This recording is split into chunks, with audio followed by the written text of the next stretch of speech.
Fair trial act یہ پاکستان کا قانون ہے. میں صرف یہ اس لیے بتا رہا ہوں، اس سے پہلے ڈاکٹر صاحبہ اس کے اوپر پوری بات کریں. یہ قانون یہ کہتا ہے کہ کوئی کسی کا فون ٹیپ نہیں کر سکتا. کوئی ایجنسی، ISI، IB، پولیس، یہ کسی کا فون ٹیپ نہیں کر سکتے جب تک یہ انٹیریئر منسٹر کو کہیں اور انٹیریئر منسٹر عدالت پہ جائے اور پھر عدالت کا جج ان کو اجازت دے کہ ہاں یہ ملک کی ضرورت ہے، یہ اس سے دہشت گردی بچ سکتی ہے یا ملک کے کوئی نیشنل انٹرسٹ پروٹیکٹ، وہ پھر اجازت دیتا ہے اور اس اجازت کے بعد پھر فون ٹیپ کر سکتے ہیں. اس کے علاوہ کوئی فون کسی کا ٹیپ نہیں کر سکتا.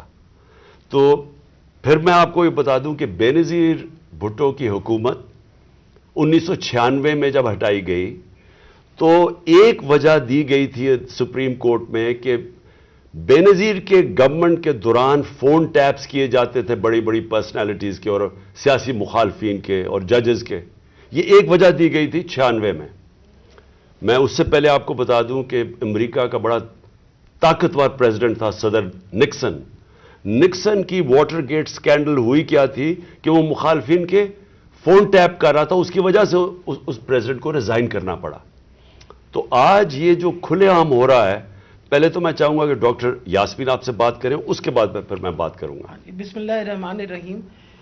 کل دوپہر میں جب یہ آڈیو لیک ہوئی تو میں نے جب وہ آڈیو سنی تو مجھے امیڈیٹلی احساس ہوا کہ یہ کس مقصد کے لیے یہ لیک ہوئی ہے. وجہ یہ تھی کہ میں پچھلے 4 ماہ سے خان صاحب کی جو JIT بنی تھی، خان صاحب پہ جو قاتلانہ حملہ ہوا تھا، اس JIT کو فالو اپ میں کر رہی تھی اور خاص طور پہ جو اینٹی ٹیررسٹ کورٹ ہے گجرانوالہ کا، اس میں فالو اپ کر رہی تھی. اور یہ میں نے جب دیکھا کہ یہ کیوں کیا گیا ہے، وہ اس لیے کیا گیا کہ ہمارے JIT کا جب بنا تو اس کا کنوینر جو تھے یہ ڈوگر صاحب تھے جو CCPO تھے اس وقت. اور انہوں نے ڈوگر صاحب نے یہ بات انکشاف کر دی تھی حکومت کے سامنے کہ اس میں 3 لوگ ملوث ہیں. یعنی جو اسیسنیشن اٹیمپٹ ہے خان صاحب کے اوپر، وہ باقاعدہ ایک آرکیسٹریٹڈ اٹیمپٹ تھی. اور انہوں نے کہا کہ امپورٹنٹ چیز ہے کہ انہوں نے بتایا کہ ایک بندہ نہیں، اس میں 3 لوگ کم سے کم ملوث تھے اور ان کا ایویڈنس انہوں نے کورٹ کو دے دیا تھا. اور اس کے بعد جو پتہ چلا وہ یہ ہے کہ افسروں کو بلیک میل کیا گیا. یہ کورٹ میں جب ایویڈنس کیا اور بلیک میل ہو کے کچھ افسروں نے ریزائن کر دیا، لیکن CCPO جو ہیں ڈوگر صاحب، ہی اسٹک ٹو ہز گنز، وہ اسی طرح انہوں نے مینٹین کیا کہ یہ انکشاف ہوئے. یہ تو ساری باتیں میرے سامنے تب آئیں کہ جب ہم ATC میں گئے، یہ جو گجرانوالہ کا کورٹ ہے، تو ایویڈنس جو خان صاحب کا یہ انویسٹیگیشن کا ایویڈنس ہے وہ آنے دیتے ہی نہیں تھے. اور اس کا حوالہ یعنی جب CCPO کو ہٹایا تو DG اینٹی کرپشن کو دے دیا گیا. جو چیف انویسٹیگیٹنگ آفیسر تھا جس کا نام انور شاہ صاحب تھے، ان کو انہوں نے پہلے کیا کیا کہ اس کو OST کر دیا اور اس کے بعد جو DG تھا اس نے سارا ریکارڈ جو ہے اس کو سیل کر دیا اور تالا لگا دیا. ہم نے جب بار بار کہا کورٹ کو کہ جی یہ ہمیں ایویڈنس چاہیے، جو سارا ایویڈنس منگوائیں، تو پہلی دفعہ جو سیکنڈ ہیئرنگ تھی اس میں انہوں نے آ کے کہا کہ جی DG بدل دیا گیا ہے اور یہ چٹھا صاحب کو لگا دیا گیا نیا DG اینٹی کرپشن جو کہ ثناء اللہ کا رائٹ ہینڈ مین ہے اور اب وہ ریکارڈ دے گا. اس کے اوپر جج صاحب نے غصہ کھایا اور انہوں نے کہا کہ میں اب اپنے پروسیکیوٹنگ آفیسرز بھیجوں گا. انہوں نے اپنے پروسیکیوٹنگ آفیسرز بھیجے اور پروسیکیوٹنگ آفیسرز نے جب وہ کمرہ کھلا اور تالا کھلا تو دیکھا گیا کہ ایویڈنس سارا غائب ہو چکا ہے اور چند صفحے 11 صفحے رہ گئے تھے اس سارے ایویڈنس کے، باقی سارا کچھ چوری ہو گیا. اور یہ بات کا انکشاف خود ہی DG نے بھی کیا اور اعلان بھی کر دیا کہ اب میں اس کے اوپر انکوائری کروں گا. یعنی خود ہی چور اور خود ہی منصف بننے کی ارادے سے.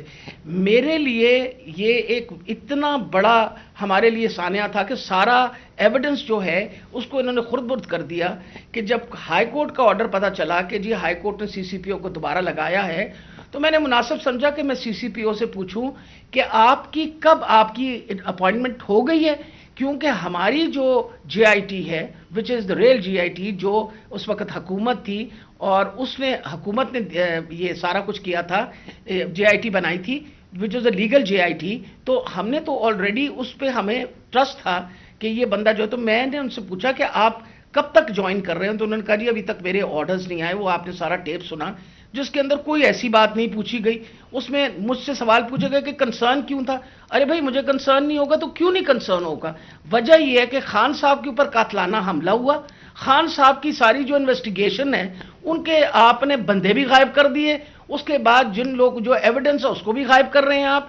تو ہمیں تو بالکل کسی طریقے سے کسی اور پہ ٹرسٹ نہیں تھا، اور ہمیں امید تھی کہ اب سی سی پی او کے واپس آنے سے، یعنی ڈوگر کے واپس آنے سے ہم دوبارہ اپنا جے آئی ٹی جو ہے وہ شروع کر دیں گے. مجھے تو، میں سخت مذمت کرتی ہوں. میں نے خان صاحب کے سامنے آ کے بتایا کہ جی مجھے اتنی تکلیف ہوئی کہ جی فیئر ٹرائل ایکٹ کے مطابق میں ایک سٹیزن ہوں اس پاکستان کا، میرا وہ چادر اور چار دیواری تو جو پامال کرنی تھی ان لوگوں نے، ہم خواتین کے لیے تو ہم ساری عورتیں جو ہیں ان کے شر سے نہیں بچ سکتے. جس طرح ان لوگوں نے ٹیپنگ کرنی شروع کر دی ہے، وجہ یہ کہ جس طرح آپ نے فرمایا فیئر ٹرائل ایکٹ کے مطابق یہ کیسے ٹیپ کر سکتے تھے ہمیں؟ How could he tap? کیا انہوں نے اجازت لی تھی؟ کیا یہ ثناء اللہ جو انٹیریئر منسٹر ہے یہ کسی جج کے پاس گیا تھا؟ اس نے جا کے جج سے اجازت لی تھی؟ I want to know about it. اور میں انشاءاللہ خان صاحب کو بتایا کہ میں کورٹ میں جا رہی ہوں اور میں کورٹ کے اندر سے جا کے یہ سارے سوالوں کا جواب دوں گی کہ یہ آئی ایس آئی بی یا پولیس میں سے کس نے ٹیپ کیا اور پھر کس طرح ریلیز کیا. کیونکہ میں یہ سوچتی ہوں کہ میرا جو بنیادی انسانی حقوق ہیں، جو میرا رائٹ ہے، وہ اس کے اوپر بہت بڑا حملہ ہوا. جی شکریہ ڈاکٹر یاسمین. میں آج اپنی سپریم عدلیہ سے مخاطب ہوں. 4 مہینے پہلے میں نے سپریم کورٹ کے اندر اسی فیئر ٹرائلز ایکٹ کے تحت میں نے ایک پٹیشن دائر کی تھی، اور اس میں وہ پٹیشن کیا دائر کی تھی کہ ٹیپس نکلی، آڈیو ٹیپس نکلی کہ میں جب پرائم منسٹر تھا، میرے پرائم منسٹر ہوتے ہوئے میری جو بات چیت کر رہا تھا میں اپنے پرنسپل سیکرٹری سے، وہ میری آفیشیل لائن تھی، اس لائن کا ٹیپ کیا گیا، اور جو میری اعظم خان سے بات ہو رہی تھی اس کو ڈاکٹر کر کے اور اس کو ریلیز کیا گیا. اس کے علاوہ بشرا بیگم وہ آفیشیل لائن سے کسی سے بات کر رہی تھی، ان کی بھی ٹیپ کر کے وہ جو ان کی بات چیت تھی، جو کانورسیشن تھا، اس کو بھی ڈاکٹر کر کے چینج کر کے اور 2 دفعہ وہ ریلیز کی گئی. تو میں اس لیے یہ اپروچ کیا سپریم کورٹ کو کہ میرا تو چلے، ایک تو یہ ہے کہ جو ڈاکٹر صاحبہ نے کہا کہ یہ ہمارے فنڈامنٹل رائٹ کی وائلیشن ہے. ہر انسان کا بنیادی حق ہے آرٹیکل 14 کانسٹیٹیوشن میں ہماری پریویسی اور ہماری ڈگنیٹی پروٹیکٹ کرنے کے لیے. آئین ہماری ڈگنیٹی اور پریویسی پروٹیکٹ کرتا ہے. تو ایک تو یہ میں اپنی بیوی بشرا بیگم کی طرف سے کہ ان کا رائٹ وائلیٹ ہوا، میرا رائٹ وائلیٹ ہوا. لیکن اس سے بھی زیادہ اگر پرائم منسٹر آفیشیل بات کر رہا ہے اپنی لائن سے، اپنے پرنسپل سیکرٹری سے، اگر وہ ٹیپ ہو رہا ہے اور اس کو پھر ریلیز کر رہے ہیں، تو یہ آفیشیل سیکرٹس ایکٹ کے خلاف ہے. کوئی بھی ملک کی امپورٹنٹ چیز ہو جو اپنی سیکیور لائن سے بات کروں اور وہ نکل جائے اس طرح، تو یہ تو بڑا خطرناک ہے ملک کے لیے. کوئی بھی پرائم منسٹر کی بات چیت نکل جائے.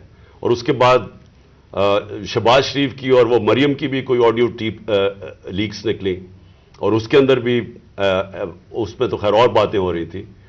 تو میں اس لیے کہنا چاہتا ہوں کہ ہماری عدلیہ کو اس کے اوپر ایکشن لینا چاہیے، کیونکہ یہ تو ایک اب پوری معاشرے میں ایک بیماری پھیل گئی ہے. جب کوئی کسی کو بلیک میل کرنا ہوتا ہے اس کی ٹیپ نکلاتی ہے. سپریم کورٹ کے جج کے اوپر ان کی پرویز لائی کی وہ کو ٹیپ نکلائی، اور وہ صرف بلیک میل کرنے کے